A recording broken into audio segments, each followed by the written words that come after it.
Alright everybody, welcome back, and we got ourselves the TOP guide for season 113. So yeah, last season we ended off with 2,824, if I remember that correctly. We're going to get straight into this here, with obviously going through the path and the usual stuff. If you haven't seen the last TOP guide, well then obviously you won't have a clue, but sure, here it is. Let's get into it. First up, pathing. This is going to be the path that we're going to have right here. As you can see here, there are those circles, and they're color coded. I've had them color coded. Some of them being reddish tint, some of them being more of a lighter or yellowish tint. Yellowish, I would say, is a bit iffy on the fight, and red obviously being a more difficult fight. So there's that. Not really much else really to be expected from that. And again, this is, I think, is possibly the easier pathing of them all, and there definitely is within the second half that there is an alternative pathing. But I still feel like as if this way is that tad bit easier in a sense. But yeah, next up is going to be the cover changes. And obviously we got ourselves a load of strike and a load of blast. Got everything here. So yeah, that's a fun time sitting there waiting to happen. Fun times. And there is some universal, there is some nullifications. There is a lot more blast nullifications now. I need to make sure, now I need to let you know about on the pathing. This is every fight in the path, and if I was to only go through the important fights, then it would still lean heavily into strike based. That's all I will say, and there will be like no nullifications. That's not really too much to say. This is just the cover changes. Here's the nullifications, a lot more strikes. So we're going to be making blast teams. Can definitely run strike teams, but blast teams always usually is the safer option, because God forbid the strike teams are able to even do anything in this here.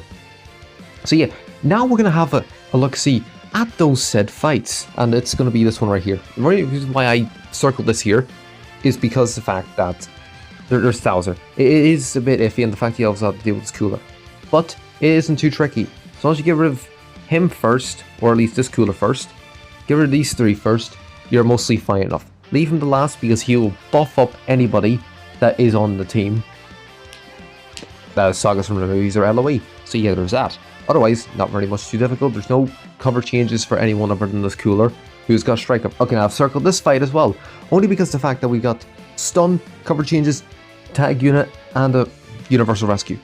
Now, I think I had this here, I don't know, so I've already forgotten the path, but I know exactly what I'm doing. I know I had this here at possibly a yellow, and they get light tint circle, and that's only because I wouldn't say it's too difficult, per se. As long as you get rid of him first, because he'll more likely cover change for my and or the tag unit, or them. I'm not too sure, I'm not 100%, but I'm pretty sure that's going to be the way it is. But as long as you get rid of him first, get rid of her before the end of turn 2, and then get rid of him because he's a tag unit. You got a strike team, I'd be wary of him with his strike cover change. He will cover for someone here, I know that for a fact. Okay, now I didn't circle this fight, but I want to just point this out here, because the fact there's got the Ultra Frieza. He has a blast cover change. However, if you get him below 50% HP but you don't kill him, then he will get a massive buff. Whether or not I forgot already, but it's probably a super attack, so be wary of that. Otherwise, you're fine enough. As long as you get rid of him first, you're fine. Not really to worry about. Now, I think I had this here, I don't know if I remember this correctly, but I think I had this here as like an orange fight or some form. It's a bit more higher difficulty. Why do I have this here? Because it's got Barku. And what does Barku do? If you have an ultimate or super attack and you hit him, then he will get 100% to his gauge. If you don't kill him before he attacks, then he's going to super you. That's the only thing. And there's going to be 2 blast cover changes. Now, if you have a powerful opponent or LOE on the team, he will give you debuffs. That's it. He's just got a blast cover change, and I think he has a buff also against LOE or Frieza Force. And he gives death buffs, so be wary of that. So I say, as long as you have a green unit that can get an ultimate, go for him first and immediately one-shot him if you can. Otherwise, I'd almost be safer leaving him to a bit later on, to where you know a green's going to get super attack. Yes, no, again, not circled, but I want to point this out here because the fact it's very easy. Just get rid of these two. As soon as you get rid of these two, you're fine enough. Nothing really to worry about. Nothing else to write home about this team. Now, I didn't have this here circled. I was debating on whether to have it, because compared to the other thing, this one's a bit more cohesive, and I probably should have, because the fact that, again, it's a bit more cohesive. And there's going to be a lot of debuffs. There's going to be a lot of debuffs, and cover change, and then one cover change and a good bit of buffing. So that's the only thing I would be worried about, because he debuffs, I think debuffs, he does mental damage, he's strike cover change, and I think he might debuff as well. I'm not too sure. But that's the only thing you need to be worried about. As long as you get rid of him first, you're mostly fine enough. Get rid of him next, you're all good. And just be wary of him and him. That's all. Now again, same situation with us here whenever I had the Bardock fight before, because the fact that he is on the team and he has a guaranteed blue card if you super him. And this Bulma has a strike cover change for anyone below her, or actually anyone above her, so be also wary of that. Okay, now this one, you've got yourself a blast, a strike, cover, and nullification. With Vegito here having a blast nullification, he has a chance to double attack you, and he's got a strike counter. He's got a blast cover change, he's got a strike cover change, and I've also now recently discovered from I think last season, he doesn't even have a cover change, so you don't even need to give 2 single shits, as long as you kill him before turn 3. So being realistic, you could kill him, if you're going to go, let's just say the Majin Buu Saga, we'll talk about that later, you can put him third on the rotation, as long as you kill him before turn 3, that's it. But otherwise, not really what to write home about, other than get rid of him before turn 3. Double attack, blast counter, cover change for strike, and cover change for blast. He's just there. Okay, now we got actually this one here. I want to talk about this here because the fact is Yamcha. As long as you get rid of him first, and you get rid of him before he super attacks, get rid of Raz before he super attacks, you're all good. Get rid of him because he's actually the most dangerous on the team. And then Nappa has got all the debuffs and he's got a guaranteed super attack. That's all you need to worry about. Okay, another thing. I did say I was going to go through the hard fights, but at this point I might as well go through everything here. He's got turn 2 super attack. He has a chance to, I think, maybe super attack you, I'm not too sure. But being realistic, you'll kill him before that point even happens. So yeah, he's got a blast nullification. He's got a strike and blast nullification. By that I mean a bubble shield. You gotta be wary of that. Okay, now this here, I was actually also debating whether or not to put this here as a orange-yellow circle. Only because the fact that, from what I'm aware of, this team can actually be tanky enough. Unless it's a different team. It probably is a different team. But this team can still do something, because the fact there's a lot of debuffing, a lot of buffing, and overall, it could be a nightmare not dependent. But I'd say if you get rid of the support here first, get rid of the support, this 21 and this 18, she does do debuffs, this 18 here, that I would say you're mostly going to be fine enough. Okay, now this here, I would, again, I did actually circle this here only because of the fact that there is a lot of blast counters. That's the only thing about this team, is that there are a lot of blast counters. This is Blast team's worst nightmare, because 17 here can counter a blast. He got cover change for a blast. He can counter a blast, and he's just got universal cover. And I've also only learned today, this 17, I thought he had a strike cover. He doesn't. He does not have a strike cover. He just has the blast counter. That is it. So, strike teams, you're fine for this fight. As long as you kill Super Saiyan 4 first, you're fine. Although, still get rid of him earlier on, because the fact he can be a mental detriment to your yellow units. That's all I'll say. And then here we go for the final boss fight. We got ourselves the Majin Buu Saga, which I did talk about earlier.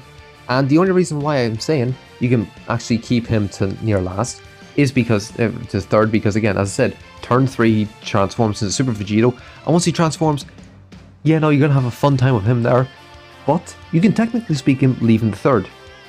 So you can get rid of these two, who are the more troublesome units, because he does a lot of debuffing and he's just there doing a lot of damage. You could definitely get rid of him if you wanted to for a laugh. Then you can get rid of him by turn 3. But being realistic, he's not really much of an issue, and I think he actually has a cover change for this Gohan. I'm not too sure. It's either the Gohan or if it's the Goku and Vegeta. I said probably the Gohan. But otherwise, yeah, I haven't really got much to worry about this fight, because he doesn't even have a cover change even if he transforms. It's Gogeta, the fusing Gogeta, that has the cover change.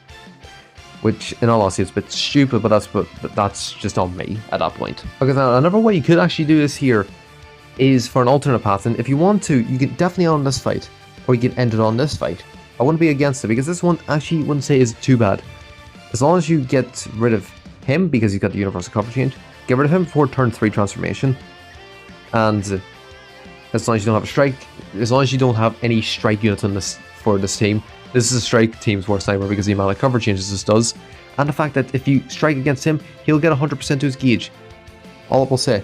But yeah, no, you could definitely go for it here, but on this 4 fist fight, it's going to be a bit difficult for this one, but it's still doable. Alternatively, you can go for this 3 fist fight, or you want to be torturing yourself, 5 fist fight, would not recommend. But then this 4 fist fight, not too shabby here. This 3 fist fight isn't too bad either. Then you could go for this 3 fist fight, piss easy. But if you went for this one, this 5 fist fight is sitting here. Then there's a 4 fist fight below you, or you could do this 5 fist fight here, easily enough. And then it's just continuing on from the same pattern we had before. If you went for the 4 fist fight, then you've got the option of this fight right here. And if you just went the same direction I would be going in, go to here, then you just go straight up. Then into the 3 fist fight here, 4 fist fight, or you could do the 3 fist fight if you want to. Straight up here, the 5 fist fight, and then you end it off here. Or you can end it off here, but you can still end it off here if you wanted to. If I'm being completely honest with you. Still very doable, but that's going to be the pattern there. We're going to get straight into the teams and see how well they work. Now, if you see characters that are there but not on the team, they're a replacement for EX characters that I'd never had. So, yeah, just want to clarify. And first team up is going to be the Majin Buu Saga. And as we see here, we got ourselves a bit of an iffy boost system. Because, I mean, being realistic, the only boost characters we can really use for a blast-based team is going to be the EX, Deborah, and Gotenks. And it's easily done. I've now actually replaced the 8 team with Hercule and Boo because I've read their kit.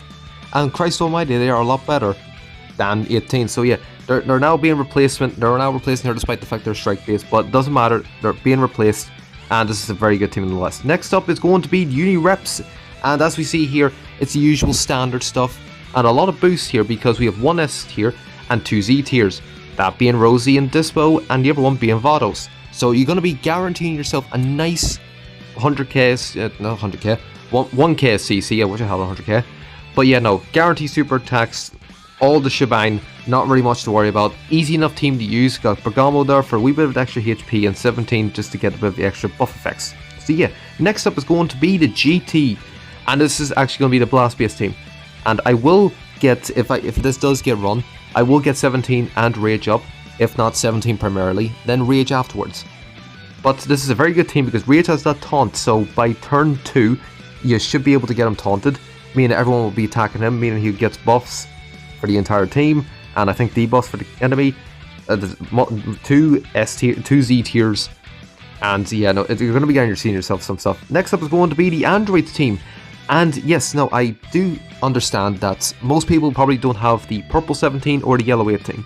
Now, if you want replacements for them, swap them out for the Sparkin free-to-play or the EX TOP one. I will say the Sparkin free-to-play just because the fact they're Sparkin. And for the purple, obviously Hellfire 17 as you do. Now there's not very much, and if you need another replacement, Super 17 for Ultra Cell or Cell Junior, easily done. Now we're going to be moving on to honourable mentions that barely did not make it, but for obvious reasons. And first up is going to be the Regen team.